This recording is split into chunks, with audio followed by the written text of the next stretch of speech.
Friends, welcome to my cooking channel. So ನಾನು ಇವತ್ತು ಹೊಸ ರೆಸಿಪಿಯೊಂದಿಗೆ ನಾನು ನಿಮ್ಮನ್ನು ಭೇಟಿ ಆಗ್ತಾ ಇದ್ದೀನಿ. ಸೊ ಇವತ್ತು ಮಾಡ್ತಕ್ಕಂಥ ರೆಸಿಪಿ ಏನಪ್ಪ ಅಂತಂದರೆ ತುಂಬಾ ಸಿಂಪಲ್ಲು. ಸೊ ಮಾರ್ನಿಂಗ್ ಬ್ರೇಕ್ಫಾಸ್ಟಿಗೆ ತುಂಬ ಚೆನ್ನಾಗಿರುತ್ತೆ. ಸೊ ಏನಪ್ಪ ಅಂತಂದರೆ ಇವಾಗೆಲ್ಲ ಮಾವಿನಕಾಯಿ ಸೀಸನ್ ಅಲ್ವಾ. ಸೊ ಹಾಗಾಗಿ ನಾನಿಲ್ಲಿ ಮಾವಿನಕಾಯಿ ಚಿತ್ರಾನ್ನ ಮಾಡ್ತಾ ಇದ್ದೀನಿ. ಸೊ ಮಾವಿನಕಾಯಿ ಚಿತ್ರಾನ್ನ ತುಂಬಾ ಈಸಿ. ರೈಸ್ ಒಂದು ಮಾಡಿಟ್ಕೊಂಡ್ಬಿಟ್ರೆ ಇದು ಒಗ್ಗರಣೆ ಹಾಕಲಿಕ್ಕೆ ಸ್ವಲ್ಪನೇ ಇಂಗ್ರೀಡಿಯೆಂಟ್ಸ್ ಸಾಕು. ಓಕೆ, ನಾನು ಏನೆಲ್ಲ ಇಂಗ್ರೀಡಿಯೆಂಟ್ಸ್ ತೊಗೊಂಡಿದ್ದೀನಿ ಅಂತಂದರೆ ನೋಡಿ, ನಾನು ಒಂದೆರಡು ಹಸಿಮೆಣ್ಸಿಕಾಯಿನ ಖಾರಕ್ಕೆ ಅನುಗುಣವಾಗಿ ಹಸಿಮೆಣ್ಸಿಕಾಯಿನ ಹಾಕ್ಕೊಳ್ಳಿ, ಒಂದೆರಡು ಬೆಳ್ಳುಳ್ಳಿನ ಜಜ್ಜಿಟ್ಕೊಂಡಿದ್ದೀನಿ, ಒಂದು ಸ್ವಲ್ಪ ಕರಿಬೇವು ಹೆಸರು, ಮತ್ತು ಒಂದರಲ್ಲಿ ನಾನು ಸ್ವಲ್ಪ ಮಾವಿನಕಾಯಿನ ಈ ಥರ ತುರಿದ್ಬಿಟ್ಟು ಇಟ್ಕೊಂಡಿದ್ದೀನಿ. ನೆಕ್ಸ್ಟು ಒಂದು ಈರುಳ್ಳಿನ ದಪ್ಪದಾಗಿ ಕಟ್ ಮಾಡಿ ಇಟ್ಕೊಂಡಿದ್ದೀನಿ. ಅಷ್ಟೇ ಫ್ರೆಂಡ್ಸ್, ತುಂಬಾ ಸಿಂಪಲ್ಲು. ಓಕೆ, ಕೆಲವೊಂದು ಸಣ್ಣ ಪುಟ್ಟ ಐಟಮ್ಸ್ನ ನಾನು ಅವಾಗವಾಗ ಹೇಳ್ತಾ ಇರ್ತೀನಿ. ಸೊ ಅದನ್ನು ಓವರಾಲ್ ಸ್ಟಾರ್ಟಿಂಗಲ್ಲೇ ತೋರಿಸಿದ್ರೆ ಸೊ ನೀವು ಮರೆತು ಬಿಡ್ತೀರಾ. ಹಾಗಾಗಿ ವಿಡಿಯೋನ ಸ್ಕಿಪ್ ಮಾಡಬೇಡಿ. ಸೊ ಕಂಟಿನ್ಯೂಸ್ ಆಗಿ ನೋಡಿ. ಓಕೆ, ಈಗ ನೋಡಿ, ನಾನು 2 ದೊಡ್ಡ ಟೇಬಲ್ ಸ್ಪೂನು ಎಣ್ಣೆನ ಹಾಕ್ಕೊಂಡಿದ್ದೀನಿ. ಸೊ ಇದಕ್ಕೀಗ ನಾನು ಸ್ವಲ್ಪ ಒಂದು 1/4 ಟೀ ಸ್ಪೂನಷ್ಟು ಸಾಸಿವೆ, ಒಂದು 1/4 ಟೀ ಸ್ಪೂನಷ್ಟು ಜೀರಿಗೆ, ಒಂದೆರಡು ದೊಡ್ಡ ಟೇಬಲ್ ಸ್ಪೂನು ಕಡಲೆಬೀಜ. ಸೊ ಕಡಲೆಬೀಜ ನೋಡ್ಕೊಳ್ಳಿ. ಸೊ ನಿಮಗೆ ಜಾಸ್ತಿ ಬೇಕಾದರೆ ಹಾಕ್ಕೊಳ್ಳಿ. ನೀವು ನೋಡಿ, ನಾನು ಸ್ಟಾರ್ಟಿಂಗಲ್ಲೇ ಹಾಕ್ಕೊಳ್ತಿದ್ದೀನಿ. ಕೆಲವರು ಫ್ರೈ ಮಾಡಿಬಿಟ್ಟು ಆಮೇಲೆ ಎಂಡಿಂಗಲ್ಲಿ ಅನ್ನ ಕಲಿಸುವಾಗ ಹಾಕ್ತಾರೆ. ಸೊ ನಾನು ಇದನ್ನು ನಿಮಗೆ ಆ ಮೆಥಡ್ ಇಷ್ಟ ಅಂದರೆ ಸೊ ಕಡಲೆಬೀಜನ ಎತ್ತಿಟ್ಕೊಂಡ್ಬಿಟ್ಟು ಫ್ರೈ ಮಾಡಿಬಿಟ್ಟು ಆಮೇಲೆ ಎಂಡಿಂಗಲ್ಲಿ ರೈಸ್ ಹಾಕಿ ನಾವು ಕಲಿಸ್ತೀವಲ್ವ ಅವಾಗ ಹಾಕ್ಕೊಳ್ಳಿ. ನಾನು ಈಗಲೇ ಹಾಕ್ತಾಯಿದ್ದೀನಿ. ಕಡಲೆಬೀಜ 2 ಸ್ಪೂನು, ಒಂದು ಅರ್ಧ ಟೀ ಸ್ಪೂನಷ್ಟು ಉದ್ದಿನಬೇಳೆ, ಒಂದು ಅರ್ಧ ಟೀ ಸ್ಪೂನಷ್ಟು ಕಡಲೆಬೇಳೆ. ಸೊ ಇದನ್ನು ಚೆನ್ನಾಗಿ ಕಂದು ಬಣ್ಣ ಬರೋವರೆಗೂ ಇದನ್ನು ಫ್ರೈ ಮಾಡ್ಕೊಳ್ಳೋಣ. ಉರಿನ ಮೀಡಿಯಮಲ್ಲೇ ಇಟ್ಕೊಳ್ಳಿ, ಯಾಕೆಂದರೆ ಬೇಗ ಕರಗಾಗ್ಬಿಡುತ್ತೆ ಉದ್ದಿನಬೇಳೆ ಅದೆಲ್ಲ.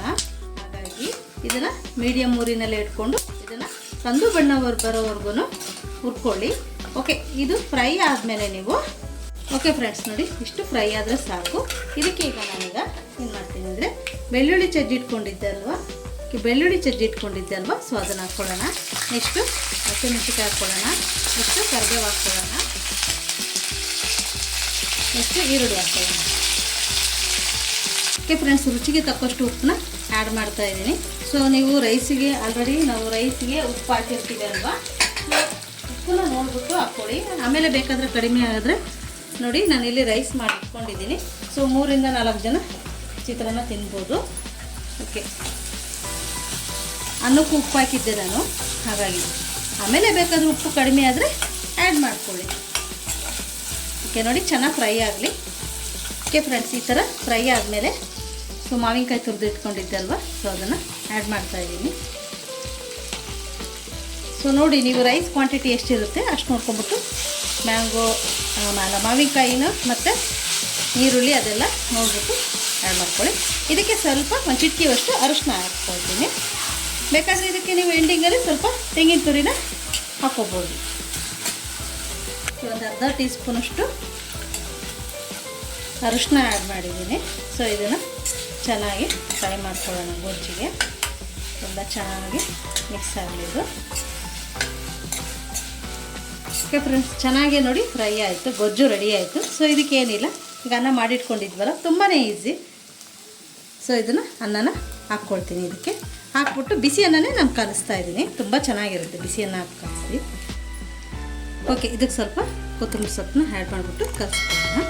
ತುಂಬಾ ರುಚಿಯಾಗಿರುತ್ತೆ ಫ್ರೆಂಡ್ಸ್. ಉರಿ ಮೀಡಿಯಮಲ್ಲೇ ಇರಲಿ, ಇಲ್ಲ ಆಫ್ ಮಾಡಿಬಿಟ್ಟು ಕಲಿಸ್ಕೊಳ್ಳಿ, ತೊಂದರೆ ಇಲ್ಲ. ತುಂಬ ರುಚಿಯಾಗಿರುತ್ತೆ. ಒಮ್ಮೊಮ್ಮೆ ಮಾಡಿ ಈ ಥರ, ತುಂಬಾ ಈಸಿ ಇದು. 1-2 ಸ್ಪೂನಷ್ಟು ಹಸಿ ತೆಂಗಿನ ತುರಿ ಹಾಕ್ಕೊಳ್ತಾ ಇದ್ದೀನಿ. ಓಕೆ ಫ್ರೆಂಡ್ಸ್, ಇದನ್ನು ಮಿಕ್ಸ್ ಮಾಡ್ಕೊಳ್ಳೋಣ. ಎಂಡಿಂಗಲ್ಲಿ ಹಾಕಿ ಹಸಿ ತೆಂಗಿನ ತುರಿ ಆಪ್ಷನಲ್ಲು, ಚೆನ್ನಾಗಿರುತ್ತೆ. ಘಮ ಎಷ್ಟು ಚೆನ್ನಾಗಿ ಬರ್ತಾಯಿದೆ ಗೊತ್ತಾ ಫ್ರೆಂಡ್ಸ್, ಮಾವಿನಕಾಯಿದು ಚೆನ್ನಾಗಿದೆ. ನೋಡಿ ಎಷ್ಟು ಚೆನ್ನಾಗಿ ರೆಡಿ ಆಯಿತು ಮಾವಿನಕಾಯಿ ಚಿತ್ರಾನ್ನ. ಅನ್ನ ಒಂದು ಮಾಡ್ಕೊಂಬಿಟ್ರೆ ಬೇಗನೆ 5 ನಿಮಿಷದೊಳಗಡೆ ಇದನ್ನು ಪ್ರಿಪೇರ್ ಮಾಡ್ಕೊಂಡ್ಬಿಡ್ಬೋದು, ಎಲ್ಲ ರೆಡಿ ಮಾಡಿ ಇಟ್ಕೊಂಡ್ಬಿಟ್ರೆ. ಓಕೆ ಫ್ರೆಂಡ್ಸ್, ಇದನ್ನ ಸರ್ವ್ ಮಾಡ್ಕೊಳ್ತೀನಿ.